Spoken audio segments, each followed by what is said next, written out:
Ms. Blankenheim, I'm reluctant to start unless you give me a thumbs up, letting me know that everybody's here. I know that's not normal, but I keep having more and more with the correct identification file in, and I'm bringing them in immediately. Are you expecting more than 2? Okay, thank you very much. Court's going to call 25 CF 435 as well as 25 CF 598, both of which are captioned State of Wisconsin versus Nikita Casap. Appearances, please. Good afternoon, Commissioner. Brooke Schultz for the state. Nikita Casap appears in person and in custody with attorneys Maura McMahon and Nicole Ostrowski. Good afternoon. Good afternoon to everyone. So it's my understanding that the 435 matter is long past. Oh, maybe not.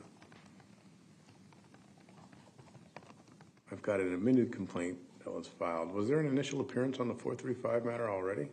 There was. Oh, okay, I see it. March 12th. Correct. And then we were scheduled for prelim March 24th. However, we filed a de novo motion that was supposed to be addressed tomorrow in terms of a status in front of Judge Ramirez at 1 o'clock. However, Attorney Basie had indicated to myself and Attorney McMahon that she would be moving to dismiss the 435 matter, noting that the charges on that were now in the new 598. 598, thank you. I'll note that this, so let's just start with that. The 598 matter is a 9-count criminal complaint that's scheduled to be in front of Honorable Ralph Ramirez, Branch 3. Allegation dates, there's some ranges from February 11th or a range around February 11th and a range in and around February 23rd and in and around February 28th. I'll note that the first count is first-degree intentional homicide. This is a Class A felony, and if convicted, he shall be sentenced to imprisonment for life. Count 2 is a second count of first-degree intentional homicide with the exact same maximum punishment. Count 3 is hiding a corpse. This is a Class F felony, carries with it a maximum punishment of $25,000 or imprisonment of not more than 12 years, 6 months, or both. Count 4 is exactly the same thing as count 3. Count 5 is theft of movable property. This is a Class G felony, carries with it a maximum punishment of $25,000 or imprisonment of not more than 10 years or both because of the amount that's being alleged. Count 6 is theft of movable property, special facts. This is a Class H felony, carries with it a maximum punishment of $10,000 or imprisonment of not more than 6 years or both. Count 7 is operating a motor vehicle without the owner's consent. This too is a Class H felony with the same maximum punishments as count 6. Count 8 is identity theft. Again, another Class H felony, same maximum punishments as 6 and 7. Count 9 is identity theft. Again, another Class H felony, and I'm not going to repeat myself again. It's the same. You do acknowledge receipt of that complaint? Yes, and I'd waive any additional reading. Thank you very much. As it relates to the mailing address, where do you want his mail sent? The address on the complaint is where Mr. Casap was residing. However, given the bail amount that he's on the 435 matter, his mailing address would be the jail. Okay. Do you have a phone number that you'd like to provide? The court has an accurate one. I don't remember it off the top of my head. I apologize. We do have a phone number. It ends in, I'll just say 323. That sound appropriate? Yes. Okay. Given that you've acknowledged receipt, you waived the formal reading, I will tell you I've had the opportunity of reviewing the probable cause section of the complaint. He's entitled to a preliminary hearing before a finding of probable cause has been made, as all of these are felonies, but I would indicate based upon my brief read here today, do you have a motion? Because I'll note that I believe that the complaint is sufficient for today's purposes. I don't have a motion other than noting obviously count 6 and count 7 are duplicitous for the 435 matter and the 598 matter. If the state is going to make a motion to dismiss the 435 matter today, then that would negate that motion, but I would make that record. Okay. To the state. Thank you. The state is asking for $5 million cash bail here, as previously indicated by defense and the commissioner.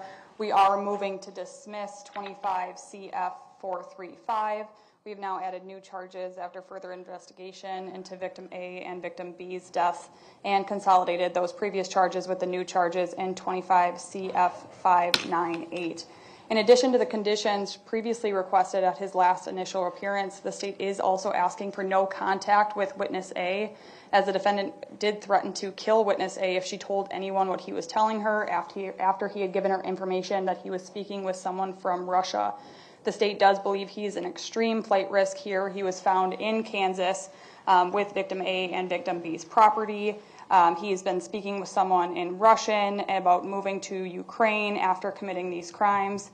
So the state is concerned that he's a flight risk if he is ever released. Thank you. So I was not the court official in the 435 matter. So you indicated that you were asking for the same conditions that were requested in that matter. I can tell you what was ordered, but I don't know what was requested.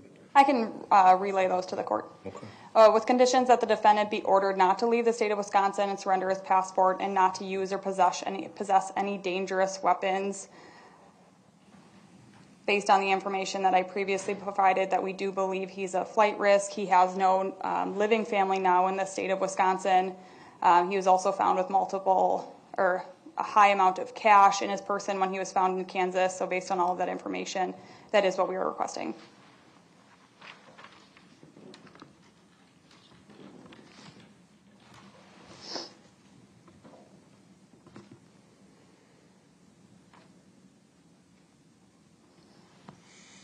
Is there anybody here who would have the constitutional right to address this court and is wishing to do so?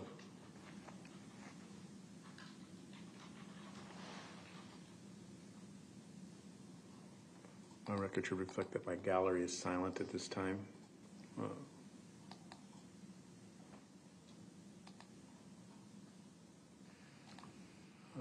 Attorney Ostrowski. Thank you. We're asking the court to essentially maintain the same bail that Mr. Casap has been on. That was on the 435 matter, which is $250,000 cash. The reason that I think that's appropriate is obviously it's not an amount that can be attainable by Mr. Casap or anyone else who potentially could post that for him. He's been in on that cash for a significant period of time already at this juncture. In addition to that, noting obviously the serious nature of the allegations in the new criminal complaint, I would note that looking at the PSA tool, it takes into account the fact that Mr. Casap has absolutely no history, his young age, and things of that nature, and that says that the presumptive pretrial release level would be a level 1. I think $5 million cash is abundantly high and not something that the court needs to order at this juncture. So we would be asking for $250,000 cash.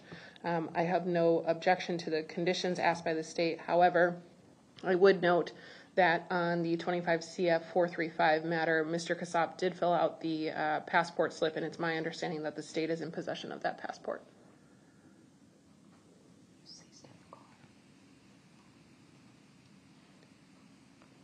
And I think it might even be mentioned in the complaint that it was seized with the vehicle.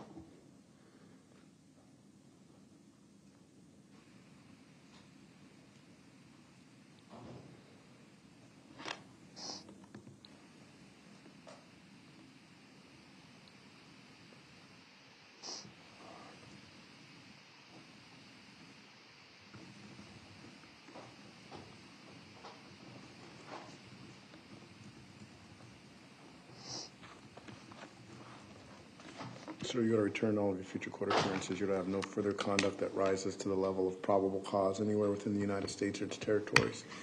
You're going to have no contact with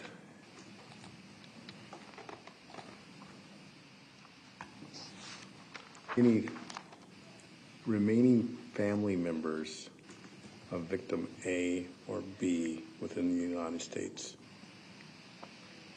You are not to share any of the information found within the victim identification key with anyone other than to an attorney looking to represent you in this matter.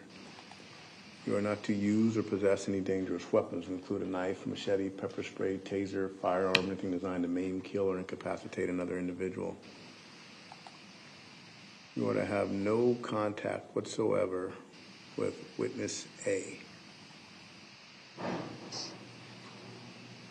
You're not to share any information found within the witness identification key with anyone other than to an attorney looking to represent you in this matter. In fact, if he is released, he can only be released during duty hours to WCS for the installation of a GPS monitoring device. I will set a 2-mile exclusion zone around the home, work, and/or school of witness A. I will inform Mr. Casap that if he comes within that exclusion zone, I will immediately issue a warrant for his arrest. If I get provided with that information, I will find that a situation so exigent that warrant is necessary in order to ensure the safety of the community and witness A. I'll order that he not leave the state of Wisconsin. If he has a passport or any traveling documents, my understanding he's already surrendered those and you've already provided the Social Security number, so I'm satisfied with that.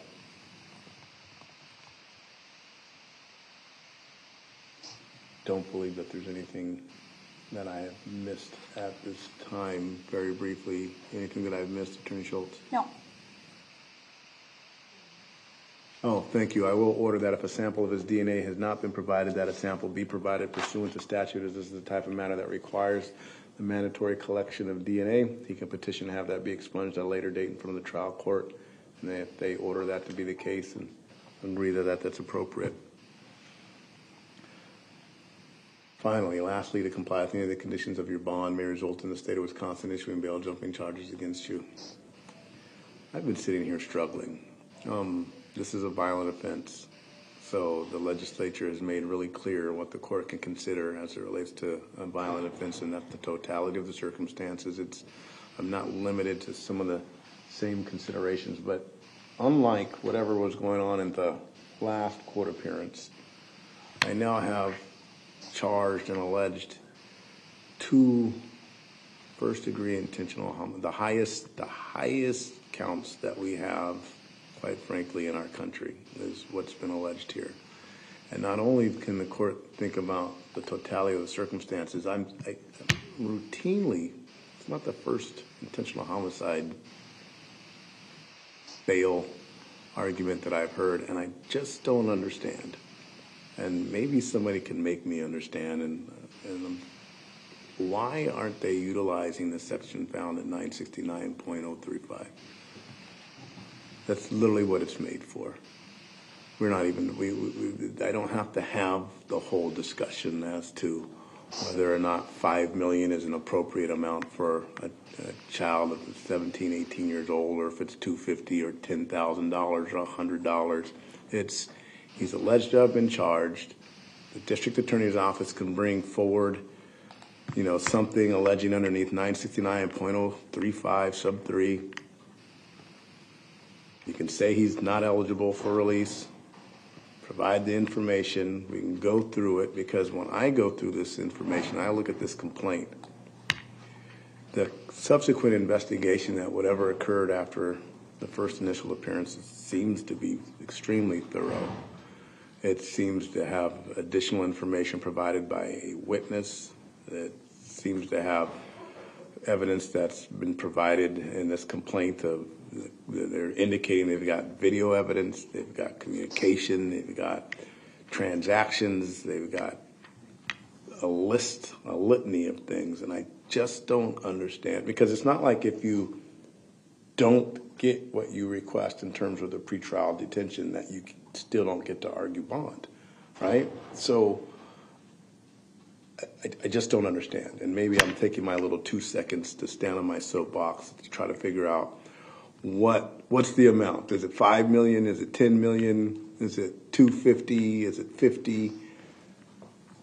The reality, though, is this allegation, this young man that you would think would not necessarily have access to the sheer volume of funds that is being alleged inside of this complaint, besides the property that was there, the virtual currency that is being alleged, as well as what's alleged is, so he's connection with somebody. So his access to funds, I have no idea what they are. I don't know if he has access to 10,000 or 250,000 or 2 million. So the reality is I'm going to grant what the state's requesting, but in terms of a high cash bail, but it's not going to be 5 million. I don't even know how I'm going to attribute that. But I am going to give him a $1 million bail. I believe that that's appropriate, given the seriousness of the crimes, the totality of the circumstances, quite frankly, the strength of the state's evidence. And again, I urge the state, somebody use it. Somebody somewhere in the state of Wisconsin use the tool that's been given to you, please. He's entitled to a preliminary hearing within 10 days. How would you like me to calendar this? We would like that within time limits, please. I'll get you the date. April 9th, 8:15, 9:15, or 10:15?